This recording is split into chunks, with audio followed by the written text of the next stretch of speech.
Assalamualaikum geng kebun-kebun. Yang tadi tu pasal sprinkler kan. Okey, ni saya terangkan lagi ya. Okey, kalau orang guna automatic sprinkler, okey, air dia akan berpusing, pusing begini. Macam ni. Supaya semua rata lah, kena pada semua bahagian awning termasuk bahagian dalamnya sikit lah.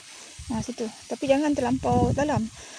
Kalau kita tumpukan bahagian dalam saja, air dia akan berkumpul kat situ, dah akan menyebabkan akar, kalau terlampau banyak air pun tak boleh. Akar dia akan masam ataupun lemas atau mati. Pokok durian memang tak boleh terlampau banyak air. Tapi ni musim kering.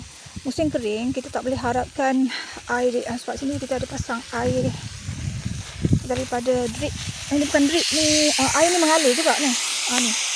Ini kita guna auto pump. Okey. Kita setkan 3 hari sekali. Kalau musim panas, eloklah hari-hari. Okey. Kemudian, okey, yang ni.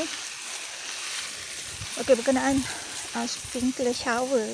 Ni saya ada sprinkler shower. Okey. Kita bagi macam ni, okey. Sini. Macam tu. Okey, ni warning dia. Saya bagi pun 4 bahagian. Okey, pokok ni besar. Okey. Saya bagikan 4 bahagian. 1, 2.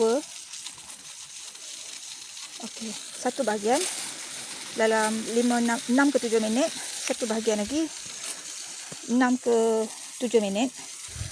Sini pun sama. Okey, bahagian ketiga.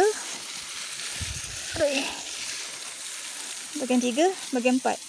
Bahagian ni saya bagikan dalam 6 ke 7 minit juga. Okey. Okey, so sebelah sana pun sama juga. Bagikan dalam kejap tengok tu air. Okey, dah lipat ni. Berlipat ni. Nanti patah pula. Okey dah. Macam tu. Macam ni. 6 ke 7 minit. Segitu, okey.